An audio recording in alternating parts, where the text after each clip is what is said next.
Continues in the opposite end of the spectrum. We have another story, and joining us is John Armour, legal counsel for the American Civil Rights Union, graduate of Yale University, Maryland Law School, practiced law in the United States Supreme Court since 1974. Good morning, John. How are you? Glad to be with you again. We had a nice visit. Yeah, I remember talking to you back when I was auditioning for the job, so I guess I kind of owe it to you a little bit that I'm actually here.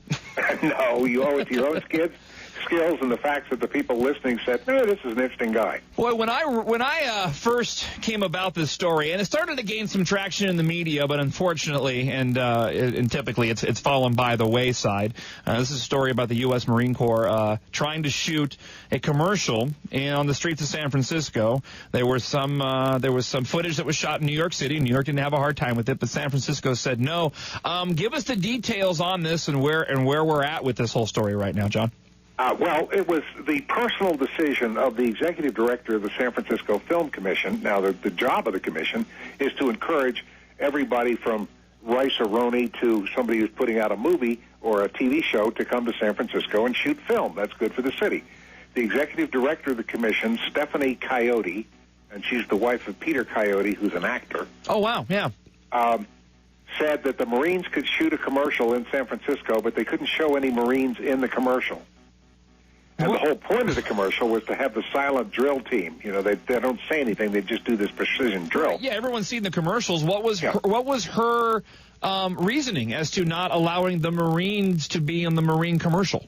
Well, initially she refused to give any reason when the local press called her about it, and then when the commission had a meeting, they asked her why, and she said, "Oh, because it would crowd the streets because they wanted to shoot at rush hour," and that was contradicted by Captain Corrales, I think it is, of the police department, who was in charge of the specific job of providing traffic control when people were shooting whatever they were shooting.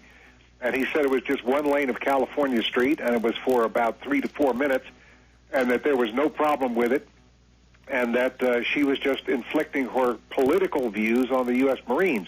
It so happens that Captain Corrales is a former Marine, and that his son is serving his third tour of duty in Iraq. So the gauntlet was drawn. But the bottom line is, because there are examples, I mean, Rice-A-Roni, the San Francisco treat ding-ding, that was shot in rush hour at the top of Lombard Street in San Francisco. I know the territory because I used to live there. So the bottom line is, first of all, she violated the First Amendment, because to say other people can shoot but you can't because I don't like who you are, that's a First Amendment violation when a government official does it. And then secondly, she lied to her employers, the commission, about the reason for it. Well, didn't she contradict herself in the first place? Because initially she was going to let you shoot the commercial, you just couldn't have any Marines, right? Yeah, right, which has nothing to do with traffic. It has to do with her politics. Well, where does this stand right now? I mean, what sort of action is being taken against her? And I guess the other question I have with this is how outraged, I mean, we are talking about San Francisco, you know, home of Nancy Pelosi. What kind of outrage is going on in San Francisco in regards to this? I mean, how much support on your guys' side, rightfully so, are you going to get from this? Well, that's a bunch of questions, and I'll answer one you didn't ask. First of all, I know Nancy Pelosi when she was a next-door neighbor, and her name was Nancy D'Alessandro. Oh, interesting. She really knew culture of corruption because she was the daughter of one mayor of Baltimore who was crooked as a dog's hind leg, and the sister of another one who was not only crooked, but had his trial for being crooked canceled out because the prime witness disappeared and stayed in a hotel in Las Vegas until after the trial date. So she knows the subject. Now, back to your question. Right. What will be done next? The Marines are not going to sue anybody. They shot their San Francisco end of the commercial in a park which overlooked the Golden Gate Bay, Golden Gate Bridge, so that you could see it was San Francisco. And the park was controlled by a local military authority who said, yes, we're glad to have the Marines here. So they're not going to sue the city of San Francisco. Well, and nobody else is going to sue the city of San Francisco. What should happen is that Stephanie Coyote should be fired, and the mayor, Gavin Newsom of San Francisco, if he can stop chasing women around bedrooms long enough, should write a letter of apology to the Marines.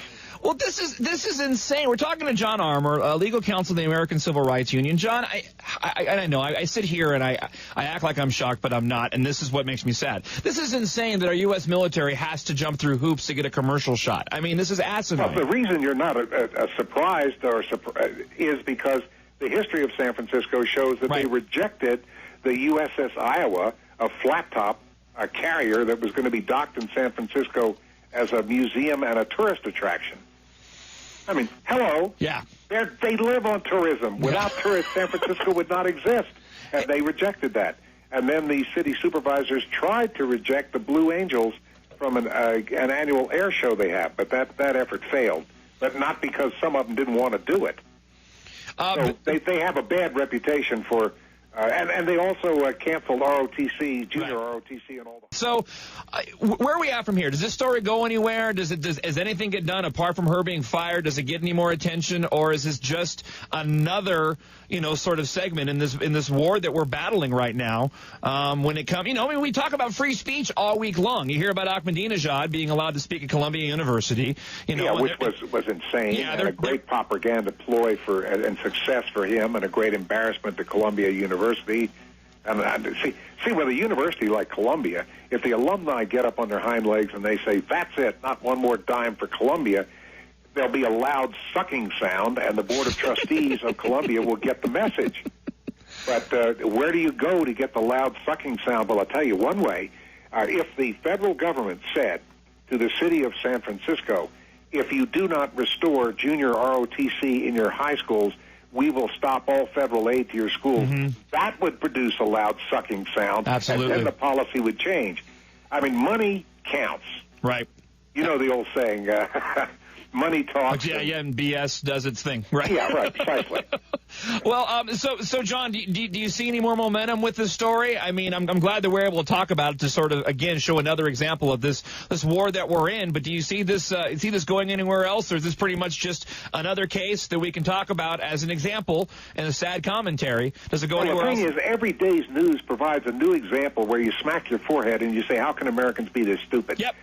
Today's thing, because I have the television muted, 24-hour news while we're talking, and Lynn Stewart, who was convicted of federal felonies for aiding blind Sheikh Roman, who was the guy who engineered the first attempt to bomb the World Trade Center. She's out on bail while she's appealing her conviction, but she's going to jail as soon as her conviction is upheld, and I think it will be, has been invited by a Long Island law school to go there and lecture on, are you ready for this? Mm-hmm. Legal ethics. Yeah, I'm slapping my forehead over that one, John. Barry said, you can't make this up. Well, yeah, I mean, for us locally, I looked up at the cable news we have on the same thing, muted here in studio. It is talking about how easy it is to get nuclear material over the border, and I kind of went, really? But why not? They can get everything else. Yeah, it's like, especially in the wintertime comes around, it's not quite as hot. So maybe putting up that border isn't such a bad idea after all. So, I get frustrated. I'm glad we can talk about it. I'm glad we have FM Talk, that we can get these kinds of stories out that don't get traction in the mainstream media, because this stuff needs to be talked about, and it's a sad commentary, and hopefully... Now, there's a common thread in a lot of these things, including the Larry Craig situation, which is the ACLU. Right. So if your listeners get burned up about the latest insanity from the ACLU, if they get in touch with us, theacru.org,